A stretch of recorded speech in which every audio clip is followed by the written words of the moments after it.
ರೆಡಿನಾ? ಯಾರು ಮಾತಾಡಬೇಡಿಯಪ್ಪ.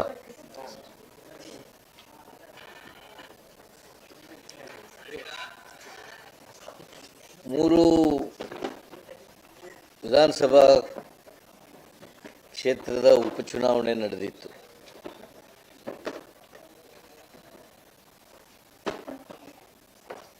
ನನಗಿದ್ದಂಥ ಮಾಹಿತಿ ಪ್ರಕಾರ ಮೂರು ಚುನಾವಣೆಗಳಲ್ಲಿ ಗೆಲ್ತೀವಿ ಅಂತಕ್ಕಂಥದ್ದು ಇದ್ದಂಥ ಮಾಹಿತಿ. ಆ ನಿರೀಕ್ಷೆಯಂತೆ ಮೂರು ಉಪಚುನಾವಣೆಗಳಲ್ಲಿ ಗೆದ್ದಿದ್ದೀವಿ. ಪಠಾಣ್ ಅವರು ಸಿಗ್ಗಾಂ ಕ್ಷೇತ್ರದಿಂದ ಗೆದ್ದಿದ್ದಾರೆ. ಸುಮಾರು 13,500 ಮತಗಳ ಅಂತರದಿಂದ ಗೆದ್ದಿದ್ದಾರೆ. ಆಮೇಲೆ ಯೋಗೇಶ್ವರ್ ಚನ್ನಪಟ್ಟಣದಿಂದ ಸುಮಾರು 25,500 ಮತಗಳ ಅಂತರದಿಂದ ಗೆದ್ದಿದ್ದಾರೆ. ಆಮೇಲೆ ಸಂಡೂರಿನಲ್ಲಿ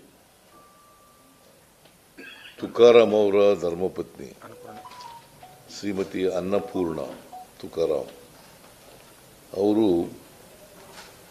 9,600 ಚಿಲ್ಲರೆ ಓಟ್ನಲ್ಲಿ ಗೆದ್ದಿದ್ದಾರೆ. ಬಿಜೆಪಿಯವರು ಮೂರು ಚುನಾವಣೆಗಳಲ್ಲಿ ಗೆಲ್ತೀವಿ ಅಂತೇಳಿ ಎಲ್ಲ ಕಡೆ ಹೇಳ್ತಾ ಇತ್ತು.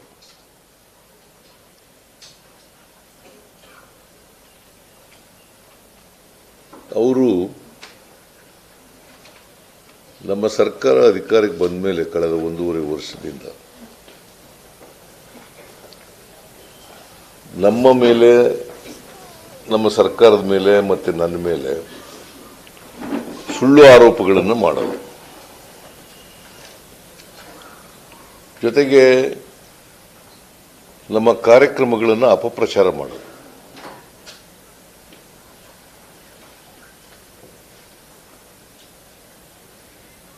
ಸುಳ್ಳು ಆರೋಪಗಳು ವಾಲ್ಮೀಕಿ ಅಭಿವೃದ್ಧಿ ನಿಗಮದಲ್ಲಿ ಭ್ರಷ್ಟಾಚಾರ ಆಗಿದೆ, ಅದಕ್ಕೆ ಸಂಬಂಧಪಟ್ಟಂತ ಮಂತ್ರಿ ಸಿದ್ದರಾಮಯ್ಯ ಕಾರಣ. ಆಮೇಲೆ ಮೂಡ ಪ್ರಕರಣದಲ್ಲಿ ಸೈಟ್ಗಳ ಹಂಚಿಕೆ ಕಾನೂನುಬಾಹಿರವಾಗಿದೆ. ಸಿದ್ದರಾಮಯ್ಯ ಏನು ಪಾತ್ರ ಇಲ್ಲದೆ ಹೋದ್ರೂ ಪಾತ್ರ ಇದೆ ಅಂತೇಳಿ ಹೇಳೋದು. ಸಿದ್ದರಾಮಯ್ಯನ ಪಾತ್ರ ಏನೂ ಇಲ್ಲೇನೂ ಕೂಡ ಏನೂ ಇಲ್ಲ ಇದೆ ಅಂತ ಹೇಳೋದು. ಆಮೇಲೆ ಈ ವಕ್ಫ್ ಪ್ರಾಪರ್ಟಿ ವಿಚಾರದಲ್ಲಿ ಕೋಮುವಾದ ಸೃಷ್ಟಿ ಮಾಡಲಿಕ್ಕೆ ಪ್ರಯತ್ನ ಮಾಡ್ತಕ್ಕಂಥದ್ದು. ನಾನು ಯಾಕೆ ಈ ಮಾತು ಹೇಳ್ತಾ ಇದ್ದೀನಿ ಅಂದರೆ, 2014 ನೀವು ಲೋಕಸಭಾ ಚುನಾವಣೆಯಲ್ಲಿ ಅವರ ಪ್ರಣಾಳಿಕೆ ನೋಡಿರಬೇಕು ಅಂತ ಅನ್ಕೊಂಡಿದ್ದೀನಿ ನಾನು. ಆ ಪ್ರಣಾಳಿಕೆಯಲ್ಲಿ ಏನು ಹೇಳಿದ್ದಾರೆ ಅಂತಂದರೆ, ನಾವು ಇಸ್ಲಾಂ ಗುರುಗಳ ಜೊತೆ ಮಾತಾಡಿ ಧಾರ್ಮಿಕ ಗುರುಗಳ ಜೊತೆ ಮಾತಾಡಿ ಯಾರ್ಯಾರು ವಕ್ಫ್ ಪ್ರಾಪರ್ಟಿನ ಅತಿಕ್ರಮಣ ಮಾಡ್ಕೊಂಡಿದ್ದಾರೆ, ಅದೆಲ್ಲಿ ಪ್ರಭಾಕರ ಅದು ಕೊಡೋದು ಅವ್ರ ಪ್ರಣಾಳಿಕೆ ಯಾಕಂದರೆ ಇವರು ನಾನು ಸುಳ್ಳು ಹೇಳ್ಬಿಡ್ತೀನಿ ಅಂತ ಆದರೂ ನಾನು ಹೇಳ್ಬೇಕಲ್ಲಪ್ಪ, ನೀವು ನಂಬಲ್ಲ. ನಾನು ಹೇಳೋದಿಲ್ಲ, ನಂಬಲ್ವಲ್ಲ. ಇಲ್ಲಿ ಆದರೂ ಅವ್ರು ಹೇಳೋದನ್ನೇ ಬರೀತಿರಲ್ಲ. ನಾಟ್ ಆಲ್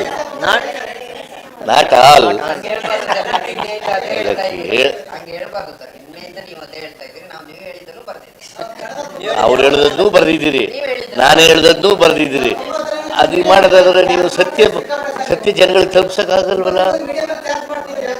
ನಾನು ಯಾಕೆ ಹೇಳ್ತಾ ಇದ್ದೀನಿ ಅಂದರೆ, ಮೀಡಿಯಾ ಇರೋದು ಸತ್ಯ ಜನಗಳಿಗೆ ತಲುಪ್ಸಕ್ಕೆ. ಡೋಂಟ್ ಗೋ ಟು ವಿಪಕ್ಷ ನಾಯಕನ ಸತ್ಯ ಹೇಳಿ ಸುಳ್ಳು ಹೇಳೇ ಇಲ್ಲ ನಾನು. ಅದನ್ನೇ ಬರೆದಿದ್ದೀರಪ್ಪ. ಇವ್ರು ಸುಳ್ಳು ಹೇಳ್ತಾ ಇದ್ದಾರಾ? ಮತ್ತೆ ಈ 14ನೇ ಇಸ್ವಿನಲ್ಲಿ ಅವ್ರು ಹೇಳಿರೋದೇನು? ಪ್ರಣಾಳಿಕೆಯಲ್ಲಿ ಹೇಳಿರೋದೇನು? ನಾನು ಯಾಕೆ ಅದು ಹೇಳ್ತಾ ಇದ್ದೀನಿ, ನಿಮ್ಮ ಮೇಲೆ ಆರೋಪ ಮಾಡ್ತಾ ಇಲ್ಲ ನಾನು. But what are the facts? What is the truth?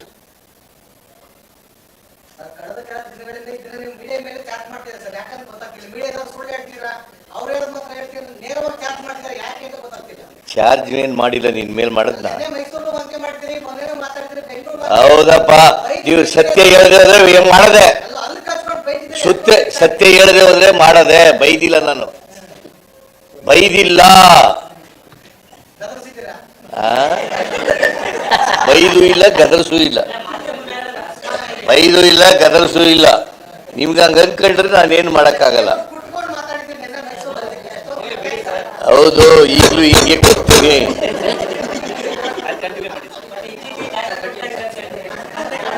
ಈಗಲೂ ಕೊಡ್ತೀನಿ, ಯಾವಾಗಲೂ ಕೊಡ್ತೀನಿ. ನಾನು ಅಸೆಂಬ್ಲಿನಲ್ಲಿ ಕೊಡ್ತಿರ್ಲಿಲ್ವಾ? ಚುನಾವಣಾ ಭಾಷಣ ಮಾಡುವಾಗ ಕೊಡ್ತಿರ್ಲಿಲ್ವಾ? ಅಭ್ಯಾಸ ಅದು ಅಷ್ಟೇನೆ. ಗೊತ್ತಾಯ್ತಲ್ಲ.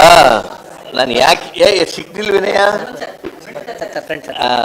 ನಾನು ಯಾಕೆ ಹೇಳ್ತಾ ಇದ್ದೀನಿ ಅಂದರೆ, ಹೇಗೆ ಬಿಜೆಪಿಯವರು ಇಬ್ಬಗೆಯ ನೀತಿಯನ್ನು ಅನುಸರಿಸ್ತಾರೆ. ಒಂದೇ ಇಶ್ಯೂಸ್ ಮೇಲೆ 2 ಥರ ಮಾತಾಡ್ತಾರೆ.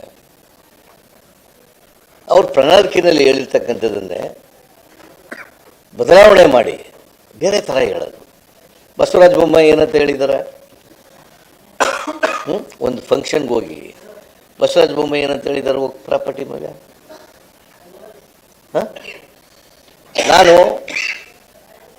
ಯಾರ್ಯಾರು ಅತಿಕ್ರಮಣ ಮಾಡ್ಕೊಂಡಿದ್ದಾರೆ ಬಿಡಿಸ್ತೀನಿ ಅಂತ ಹೇಳಿದ್ದಾರೆ ಅಲ್ವಾ?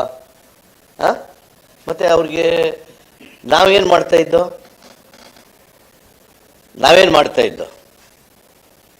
ಅವ್ರ ಪ್ರಾಪರ್ಟಿ ಕಿತ್ಕೊತಾ ಇದ್ವಾ?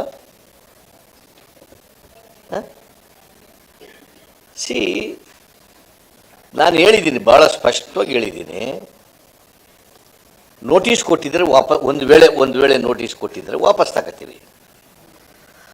ಒಂದು ವೇಳೆ ವಿಚಾರಣೆ ಇಲ್ಲದೇ ರೆವಿನ್ಯೂ ರೆಕಾರ್ಡ್ನಲ್ಲಿ ಅವ್ರ ಹೆಸರು ಪ್ರಾಪರ್ಟಿ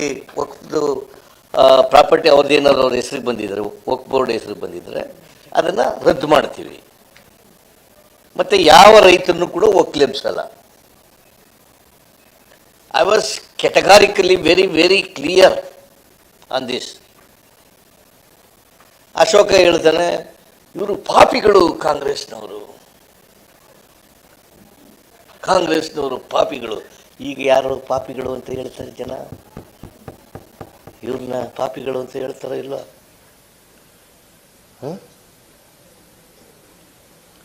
ಇವರು ಪಾಪಿಗಳು, ನಮಗೆ ಪಾಪಿಗಳು ಅಂತ ಹೇಳ್ತಾರಲ್ಲ. ಈಗ ಏನಂತ ಹೇಳಿ ಜನ ಉತ್ತರ ಕೊಟ್ಟವರಲ್ಲ. 3 ಕಡೆ, ಒಂದು ಕಡೆ ಮಾತ್ರ ನಾವು ಗೆದ್ದಿದ್ದದು, ಸಂಡೂರಿನಲ್ಲಿ ಮಾತ್ರ ಗೆದ್ದಿದ್ದದು ಕಳೆದ ಚುನಾವಣೆಯಲ್ಲಿ. 2 ಕಡೆ ಯಾರು ಗೆದ್ದಿದ್ರು? ನಂಬರ್ 1. 2 ಕಡೆ ಚನ್ನಪಟ್ಟಣದಲ್ಲಿ ಕುಮಾರಸ್ವಾಮಿ ಗೆದ್ದಿದ್ದದ್ದು, ಸಿಗ್ಗಾಂವ್ನಲ್ಲಿ ಬಸವರಾಜ ಬೊಮ್ಮಾಯಿ ಗೆದ್ದಿದ್ದದ್ದು ಆ್ಯಸ್ ಚೀಫ್ ಮಿನಿಸ್ಟರ್. ಇವರು ಪಕ್ಷದ ಅಧ್ಯಕ್ಷನಾಗಿ ಗೆದ್ದಿದ್ದದ್ದು. 2 ಕಡೆ ನಾವು ಗೆದ್ದಿದ್ದೀವಿ. ಒಂದು ಕಡೆ 25,000 ಕುಮಾರಸ್ವಾಮಿ ಗೆದ್ದಿದ್ದ ಕಡೆ 25,000ಕ್ಕೂ ಹೆಚ್ಚು ಲೀಡ್ಗಳು ತಗೊಂಡು ಗೆದ್ದಿದ್ದೀವಿ.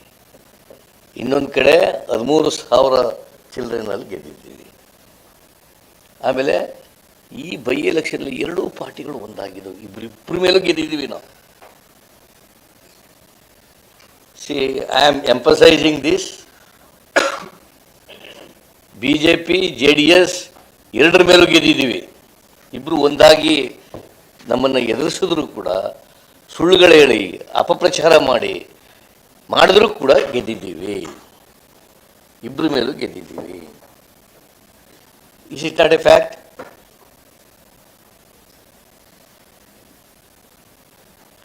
Number one. ನಂಬರ್ ಟು, ಒಂದು ಕಲ್ಯಾಣ ಕರ್ನಾಟಕ ಭಾಗದಲ್ಲಿ ಗೆದ್ದಿದ್ದೀವಿ, ಇನ್ನೊಂದು ಮುಂಬೈ ಕರ್ನಾಟಕದಲ್ಲಿ ಗೆದ್ದಿದ್ದೀವಿ, ಮೂರನೇದು ಹಳೆ ಮೈಸೂರು ಭಾಗದಲ್ಲಿ ಗೆದ್ದಿದ್ದೀವಿ. ಒಂದು ಕಲ್ಯಾಣ ಕರ್ನಾಟಕ ಸಂಡೂರು, ಆಮೇಲೆ ಸಿಗ್ಗಾಂವಿ ಮುಂಬೈ ಕರ್ನಾಟಕ, ಆಮೇಲೆ ಚನ್ನಪಟ್ಟಣ ಹಳೆ ಮೈಸೂರು.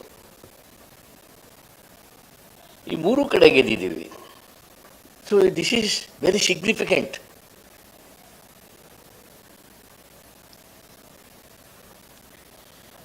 ಇದು ಹಳೆ ಮೈಸೂರು ಡಾಮಿನೇಟೆಡ್ ಬೈ JDS, BJPನೂ ಸೇರ್ಕತ್ತವ್ರ ಜೊತೆಗೆ. ಆಮೇಲೆ Mumbai Karnataka BJP stronghold ಅದು. ಬಳ್ಳಾರಿ ಅಫ್ಕೋರ್ಸ್ ನಾವೇ ಗೆದ್ದಿದ್ದು, ನಾನು ಅದನ್ನು ಹೇಳಕ್ಕೆ ಹೋಗಲ್ಲ. ದಿ ಪಾಯಿಂಟ್ ಈಸ್, ಅವರಿಬ್ಬರು ಸೇರ್ಕೊಂಡಿದ್ರು ಈ ಸಾರಿ. ಈ ಬೈ ಎಲೆಕ್ಷನ್ನಲ್ಲಿ ಇಬ್ಬರು ಸೇರಿ ನಮ್ಮನ್ನು ವಿರೋಧ ಮಾಡಿದ್ರು. ನಂಬರ್ ಒನ್, ಇಬ್ಬರು ಸೇರ್ಕೊಂಡು ವಿರೋಧ ಮಾಡಿದ್ರು. ನಂಬರ್ ಟೂ, ಸುಳ್ಳು ಆರೋಪಗಳನ್ನು ಮಾಡಿದ್ರು. ನಂಬರ್ ತ್ರೀ,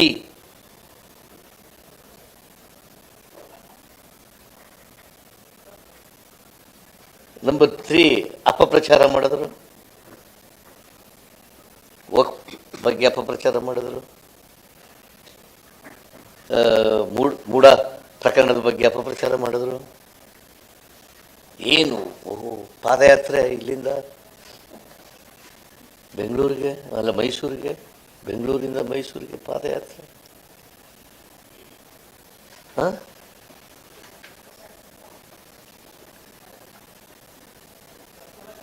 ಏನು ನಾವು ಆಮೇಲೆ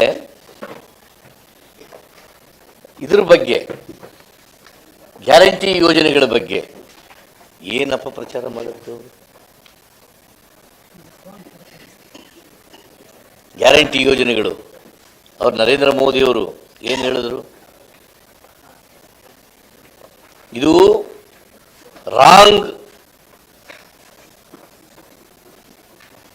financial programme, it is wrong financial programme. ಅವರೇ ಇದರಲ್ಲಿ ಜಾರ್ಖಂಡ್ನೆಲ್ಲ ಅನೌನ್ಸ್ ಮಾಡಿದ್ರು, ಆಮೇಲೆ ಮಹಾರಾಷ್ಟ್ರದಲ್ಲಿ ಅನೌನ್ಸ್ ಮಾಡಿದ್ರು.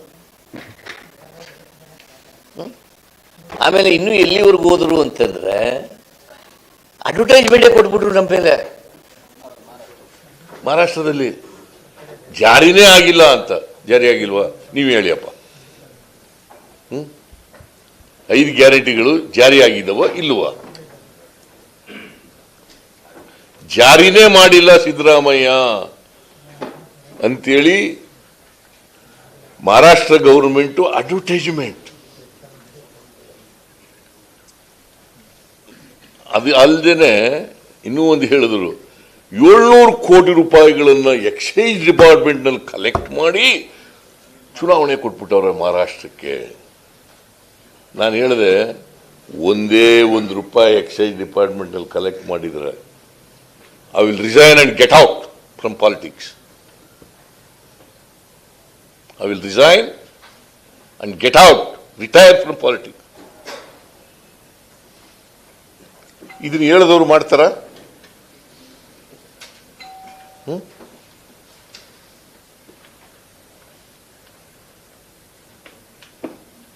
ಸಿ ನಾನೇನು ಹೇಳ್ತೀನಿ ಅಂದರೆ ಸತ್ಯ ಹೇಳಿ, ಸತ್ಯಕ್ಕೆ ಹತ್ತಿರವಾಗಿರೋವು ಹೇಳಿ, ದ್ವೇಷದ ರಾಜಕಾರಣ ಮಾಡಬಾರ್ದು. ದ್ವೇಷದ ರಾಜಕಾರಣ ಮಾಡಲಿಕ್ಕೋಸ್ಕರವಾಗಿ ಅಪಪ್ರಚಾರ ಮಾಡ್ತಕ್ಕಂಥದ್ದು, ಸುಳ್ಳು ಆರೋಪಗಳನ್ನು ಮಾಡ್ತಕ್ಕಂಥದ್ದು ಮಾಡಬಾರ್ದು. ಇದಕ್ಕೆಲ್ಲ ಇವತ್ತು ಆಮೇಲೆ ಯಾವತ್ತು ಚುನಾವಣೆ ನಡೆದದ್ದು 13ನೇ ತಾರೀಕಲ್ಲ, 13ನೇ ತಾರೀಕು ಉತ್ತರ ಜನ, ಈ ರಾಜ್ಯದ ಜನ ಉತ್ತರ ಕೊಟ್ಟಿದ್ದಾರೆ. ಈ ರಾಜ್ಯದ ಜನ ತಕ್ಕ ಉತ್ತರ ಏನು, ದೇವೇಗೌಡರು ಸಿದ್ದರಾಮಯ್ಯನ ಸೊಕ್ಕು ಮುರಿಬೇಕು,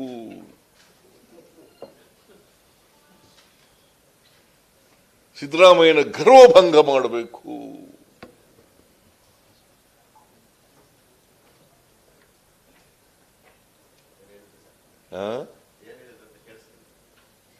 ಸೊಕ್ಕು ಮುರಿಬೇಕು, ಗರ್ವಭಂಗ ಮಾಡಬೇಕು, ನನ್ನ ಕಾಂಗ್ರೆಸ್ಸಿನ ಕಿತ್ತೊಗಿರಿ, ಕಾಂಗ್ರೆಸ್ಸಿನ ಅಧಿಕಾರದಿಂದ ತೆಗೆಯದೇ ನನ್ನ ಜೀವನದ ಉದ್ದೇಶ.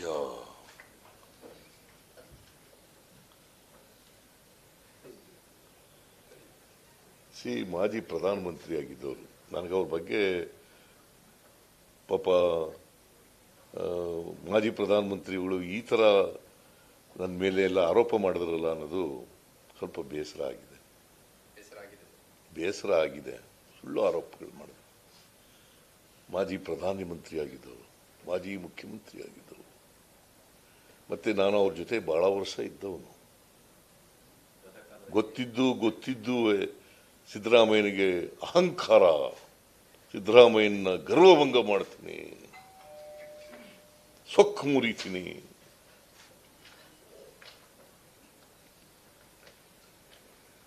ನಾನು ಅಧಿಕಾರದಲ್ಲಿದ್ದರೂ ಒಂದೇ ಥರ ಇರ್ತೀನಿ, ಅಧಿಕಾರ ಇಲ್ಲದೇ ಹೋದ್ರೂ ಒಂದೇ ಥರ ಇರ್ತೀನಿ. ಮತ್ತೆ ನಿನ್ನೆ ಮೊನ್ನೆ ಅಧಿಕಾರಕ್ಕೆ ಬಂದಿಲ್ಲ. ನಾನು 2 ಸಾರಿ ಮುಖ್ಯಮಂತ್ರಿ ಆಗಿದ್ದೀನಿ, 2 ಸಾರಿ ಲೀಡರ್ ಆಫ್ ದಿ ಅಪೋಸಿಷನ್ ಆಗಿದ್ದೀನಿ,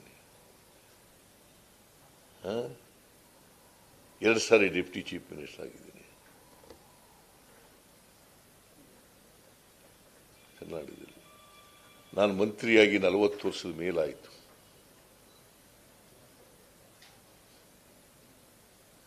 ಸಾವಿರದ 1984 ಆಗಸ್ಟ್ 17ನೇ ತಾರೀಕು ಮಂತ್ರಿ ಆದದ್ದು.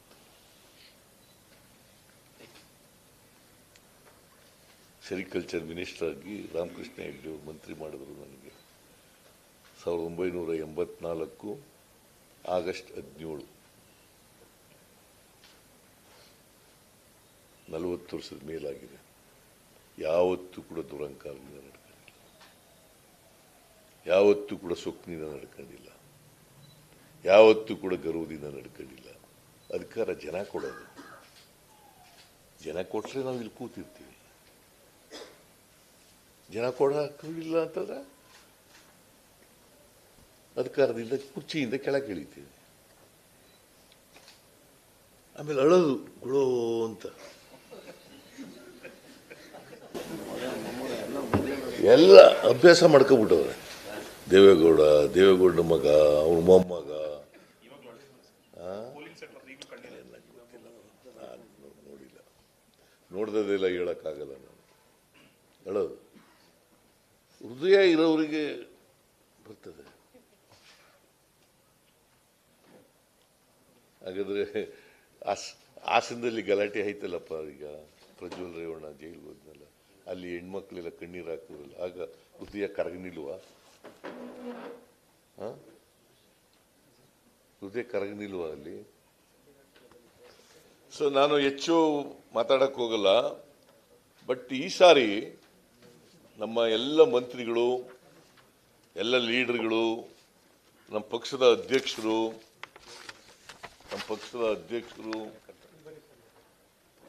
ಎಲ್ಲ ನಮ್ಮ ಪಕ್ಷದ ಲೀಡರ್ಗಳು, MLAಗಳು, ಕಾರ್ಯಕರ್ತರು ಎಲ್ಲರೂ ಕೂಡ ಕೆಲಸ ಮಾಡಿದ್ದಾರೆ. ಅವರೆಲ್ಲರ ಶ್ರಮದ ಫಲವೇ ಇವತ್ತು ನಾವು 3 ಕ್ಷೇತ್ರಗಳಲ್ಲಿ ಗೆದ್ದಿರ್ತಕ್ಕಂಥ.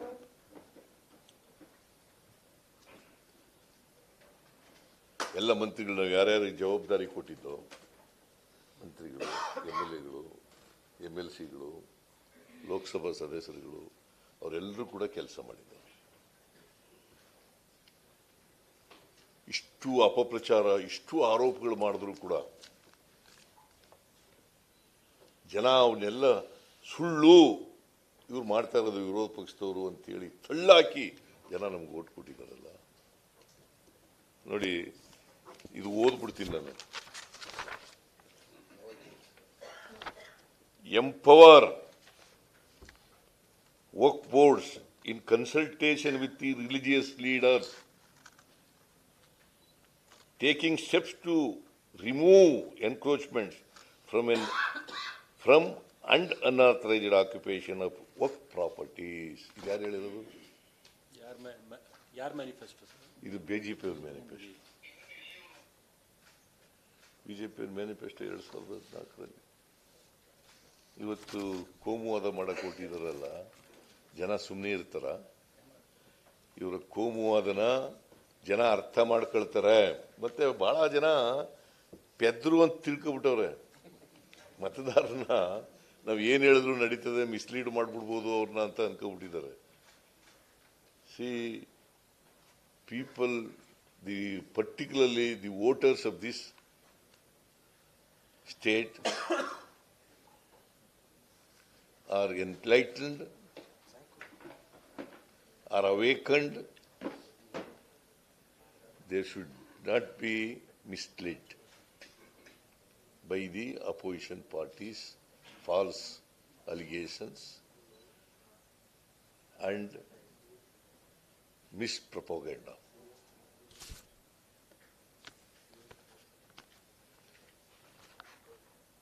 ನಾನು ಅದರಿಂದ ಈ 3 ಜನ ಗೆದ್ದಿರ್ತಕ್ಕಂಥ ಪಠಾಣ್ ಅವರಿಗೆ, ಯೋಗೇಶ್ವರ್ ಅವರಿಗೆ ಮತ್ತೆ ಅನ್ನಪೂರ್ಣ, ಶ್ರೀಮತಿ ಅನ್ನಪೂರ್ಣ ಅವರಿಗೆ ನನ್ನ ಪರವಾಗಿ, ಸರ್ಕಾರದ ಪರವಾಗಿ, ಪಕ್ಷದ ಮುಖಂಡರ ಪರವಾಗಿ ಅಭಿನಂದನೆಗಳನ್ನು ಸಲ್ಲಿಸಲಿಕ್ಕೆ ಬಯಸ್ತಾ ಇದ್ದೇನೆ. ತಾಳಪ್ಪ, ದೇವೇಗೌಡರ ಬಗ್ಗೆ ಮಾತಾಡ. ಆಮೇಲೆ ಎಲ್ಲ ಮಂತ್ರಿಗಳಿಗೆ, ವಿಶೇಷವಾಗಿ ಚನ್ನಪಟ್ಟಣದಲ್ಲಿ DK ಶಿವಕುಮಾರ್, DK ಸುರೇಶ್, ಆಮೇಲೆ ಸಂತೋಷ್ ಲಾಡು ಎಲ್ಲ ಇದರಲ್ಲಿದ್ದರು. ಸುಮಾರು ಸಂಡೂರಿನಲ್ಲಿ 15 ದಿನಗಳಿಗಿಂತ ಜಾಸ್ತಿ ಇದ್ದಲ್ಲ. ನಾನು 3 ಡೇಸ್ ಹೋಗಿದ್ದೆ, 18 ಸಭೆಗಳನ್ನು ಮಾಡಿದೆ. ನಾನು 3 ಕ್ಷೇತ್ರಗಳಿಗೆ ಹೋಗಿದ್ದೆ. ಕೋರ್ಸ್ 2 ದಿನ ಮಾತ್ರ ಚನ್ನಪಟ್ಟಣ, ಶಿಗ್ಗಾಂವ್ ಮತ್ತು ಸಂಡೂರು, 3 ದಿನಗಳು, ಒಟ್ಟು 6 ದಿನಗಳು ಕ್ಯಾಂಪೇನ್ ಮಾಡಿದೆ ಸತತವಾಗಿ. 8 ದಿನ ಸರ್, 8 ದಿನಗಳ ಕಾಲ ಸತತವಾಗಿ ಮಾಡಿದೆ. ಆಮೇಲೆ ನಾನು ಎಲ್ಲ ಕಾರ್ಯಕರ್ತರಿಗೆ, ಪಕ್ಷದ ಎಲ್ಲ ಕಾರ್ಯಕರ್ತರಿಗೆ, ಮುಖಂಡರುಗಳಿಗೆ, ಮಂತ್ರಿಗಳಿಗೆ, MLAಗಳಿಗೆ ಅವರಿಗೆ ಧನ್ಯವಾದಗಳನ್ನು ಹೇಳಲಿಕ್ಕೆ ಬಯಸ್ತಾ ಇದ್ದೆ. ಅವರೆಲ್ಲರ ಶ್ರಮದಿಂದ ನಾವು ಗೆದ್ದಿದ್ದೀವಿ. ಮತದಾರರಿಗೆ ಧನ್ಯವಾದಗಳು. ಇದರಲ್ಲಿ ವಯನಾಡಿನಲ್ಲಿ ಸುಮಾರು 4 ಲಕ್ಷಕ್ಕೂ ಹೆಚ್ಚು ಮತಗಳ ಅಂತರದಿಂದ ಗೆದ್ದಿದ್ದೀವಿ. ಶ್ರೀಮತಿ ಪ್ರಿಯಾಂಕಾ ಗಾಂಧಿ ಅವರಿಗೆ ಧನ್ಯವಾದಗಳನ್ನು, ಆಮೇಲೆ ಅಭಿನಂದನೆಗಳನ್ನು ಹೇಳಲಿಕ್ಕೆ ಬಯಸ್ತಾ ಇದ್ದೇನೆ. ಮತ್ತು ವಯನಾಡಿನ ಮತದಾರರಿಗೆ ರಾಹುಲ್ ಗಾಂಧಿ ಅವ್ರಿಗಿಂತಲೂ ಜಾಸ್ತಿ ಮತ ಕೊಟ್ಟಿದ್ದಾರೆ. ರಾಹುಲ್ ಗಾಂಧಿ ಅವರು 3 ಲಕ್ಷ ಚಿಲ್ಲರೆ ಅಷ್ಟೇ ಗೆದ್ದಿದ್ರು.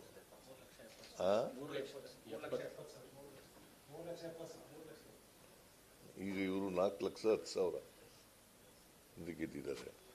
ಸೊ ಅಲ್ಲಿನ ಮತದಾರರಿಗೂ ಕೂಡ, ವಯನಾಡು ಮತದಾರರಿಗೂ ಕೂಡ, ನಮ್ಮ ಅಡ್ಜಸೆಂಟ್ ಕಾನ್ಸ್ಟಿಟ್ಯೂನ್ಸಿ ಅವ್ರಿಗೂ ಕೂಡ ಧನ್ಯವಾದಗಳನ್ನು ಹೇಳಲಿಕ್ಕೆ ಬಯಸ್ತೇನೆ.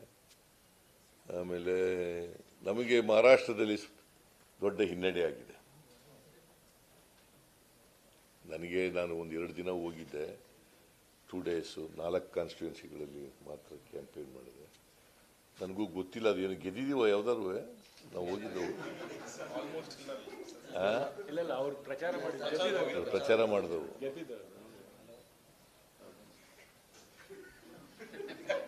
ನಂಗೆ ಗೊತ್ತಿಲ್ಲ, ಕೇಳಿಲ್ಲ ನಾನು, ಸುಮ್ಮನೆ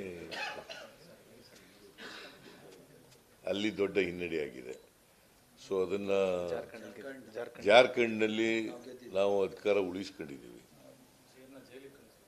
ಅಲ್ಲಿ CM ಪಾಪ ಜೈಲಿಗೆ ಹೋಗಿದ್ರು,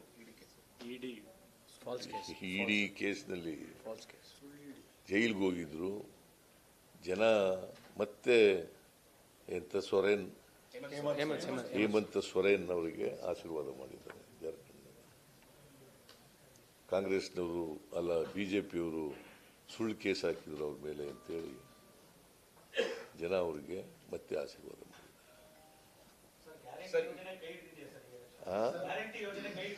ಗ್ಯಾರಂಟಿ ಯೋಜನೆಗಳು ಕೈ ಹಿಡಿದಿರೋದ್ರಿಂದಲೇ ನಾವು ಗೆದ್ದಿರೋದು. ನಮ್ಮ ಅಭಿವೃದ್ಧಿ ಕೆಲಸಗಳಿಗೆ ಗ್ಯಾರಂಟಿ ಯೋಜನೆಗಳಿಗೆ ಕೈ ಹಿಡಿದಿರೋದ್ರಿಂದಲೇ ಗೆದ್ದಿರೋದು.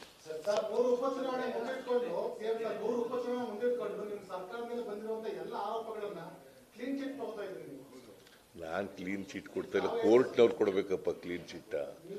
ಜನ ನೋಡಯ್ಯ, ಮಹಾತ್ಮ ಗಾಂಧೀಜಿಯವರು ಏನು ಹೇಳಿದ್ರು ಗೊತ್ತಾ? ಏನು ಹೇಳಿದ್ರು ಗೊತ್ತಾ? ನಮ್ಮ ನ್ಯಾಯಾಲಯಗಳಿಗಿಂತ ಜನತಾ ನ್ಯಾಯಾಲಯ ಇದೆಯಲ್ಲ ಅದು ಶ್ರೇಷ್ಠ ಅಂತ ಹೇಳಿದ್ರು. ಗೊತ್ತಾಯ್ತಾ? ಈಗ ಜನತಾ ನ್ಯಾಯಾಲಯ ತೀರ್ಪು ಕೊಟ್ಟಿರೋದು.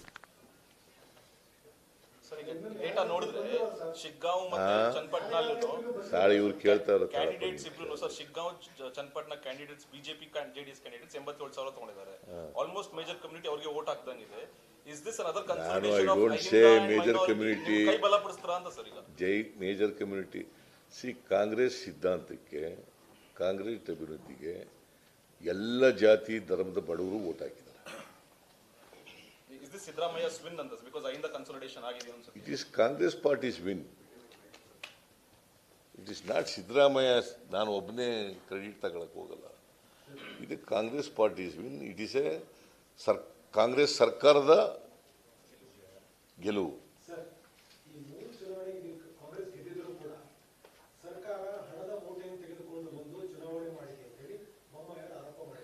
ಯಾರು? ನಾನು ಅದ್ರ ಬಗ್ಗೆ ಮಾತಾಡಕ್ ಹೋಗಲ್ಲ. ಎಲೆಕ್ಷನ್ ಕಮಿಷನ್ ಯಾರ ಅಧೀನದಲ್ಲಿರೋದು? ಅಂದ್ರೆ ಎಲೆಕ್ಷನ್ ಕಮಿಷನ್ ಸರಿ ಇಲ್ಲ ಅಂತಲ್ಲ ಅವ್ರ ಅರ್ಥ? ಹಾಗಾದ್ರೆ ಮಹಾರಾಷ್ಟ್ರದಲ್ಲಿ ಗೆದ್ರಲ್ಲಿ ಹೆಂಗ್ ಗೆದ್ದಿದ್ರು ಅವರು? ನಾನು ಅವೆಲ್ಲ ಹೇಳಕ್ ಹೋಗಲ್ಲ, ಹೇಳಬಾರದು, ಹೇಳಲ್ಲ. ಮಹಾರಾಷ್ಟ್ರದಲ್ಲಿ 149ಕ್ಕೆ 125 ಸೀಟ್ ಗೆದ್ಬಿಟ್ರಲ್ಲ BJP ಅವರು. ಹೆಂಗಿದ್ರು ಹೇಳಪ್ಪ ನೀನೆ. 149 ಕೋಟಿ ತಗೊಂಡಿದ್ದು ಅವರು, 125 ಗೆದ್ದಿದ್ದಾರೆ. ಇನ್ನು 24 ಸೀಟ್ನಲ್ಲಿ ಮಾತ್ರ ಸೋತಿದ್ದಾರೆ. ಎಷ್ಟು % ಆಯ್ತಾಯ್ತು? ಮತ್ತೆ ಹೆಂಗ್ ಗೆದ್ಬಿಟ್ರು? ಬಸವರಾಜ ಬೊಮ್ಮಾಯಿ ಸೋತ್ಬಿಟ್ಟು ಮುಖ್ಯಮಂತ್ರಿ ಆಗಿದ್ದವರು, ಮಾಜಿ ಮುಖ್ಯಮಂತ್ರಿ ಆಗಿದ್ದವರು, ಅವ್ರ ಮಗ ಸೋತ್ಬಿಟ್ಟಿದ್ದಾನೆ. ಈಗ ಸೋತ್ಬಿಟ್ಟು ದುಡ್ಡು ಖರ್ಚು ಮಾಡಿಬಿಟ್ರು ಕಾಂಗ್ರೆಸ್ನವರು, ಅದರಿಂದ ಗೆದ್ಬಿಟ್ರು ಅಂತಂದ್ರೆ ಅದು ನಂಬ್ಕೊಳ್ಳೋದ ಜನ? ಜನ ಬುದ್ಧಿವಂತರಿದ್ದಾರೆ. ಜನರನ್ನ, ಮತದಾರರನ್ನ ದಡ್ಡರು ಮಾಡೋಕ್ಕಾಗಲ್ಲ ನಾವು. ಈ ಫಲಿತಾಂಶ ಬಿಜೆಪಿ JDS ಮೈತ್ರಿನ ಜನರು ತಿರಸ್ಕರಿಸಿದ್ದಾರೆ ಅಂತ ನೋಡಿ, ಅವರಿಬ್ಬರು ಸೋಲಿಸಿದ್ದಾರೆ ಜನ. ತಿರಸ್ಕಾರ ಅನ್ನೋ ಪದ ಸರಿ ಇಲ್ಲ ಅಂತ ಸೋಲಿಸಿದ್ದಾರೆ ಅಲ್ವಾ? ಸರ್, ಕುಟುಂಬ ರಾಜಕಾರಣದ ವಿರುದ್ಧ ಮತದಾರ ನಿರ್ಣಯ ಕೊಟ್ಟಿದ್ದಾನೆ ಅಂತ ಹೇಳ್ತೀರಾ? ಕುಟುಂಬ ರಾಜಕಾರಣದ ಮತದಾರ ನಿರ್ಣಯ ಕೊಟ್ಟಿದ್ದಾರೆ. ಒಟ್ಟಾರೆ ಅವರ ಅಪಪ್ರಚಾರ ಮತ್ತೆ ಸುಳ್ಳು ಆರೋಪಗಳಿಗೆ ಸೋಲಾಗಿದೆ.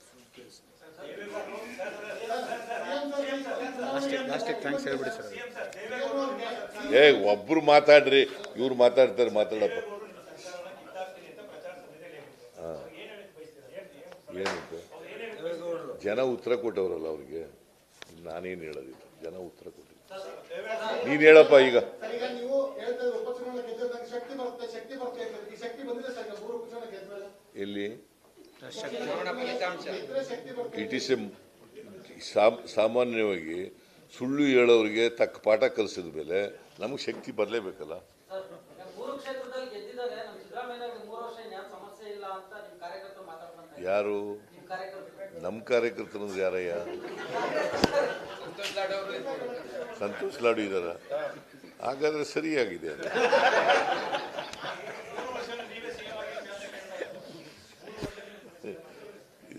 ಜನ ನಮಗೆ ನಮ್ಮ ಅಭಿವೃದ್ಧಿ ಕೆಲಸಗಳಿಗೆ ಮತ್ತು ಗ್ಯಾರಂಟಿ ಯೋಜನೆಗಳಿಗೆ ನಮ್ಮ ಸಿದ್ಧಾಂತಕ್ಕೆ ಜನ ಮೆಚ್ಚಿಕೊಂಡು ಓಟ್ ಕೊಟ್ಟಿದ್ದಾರೆ.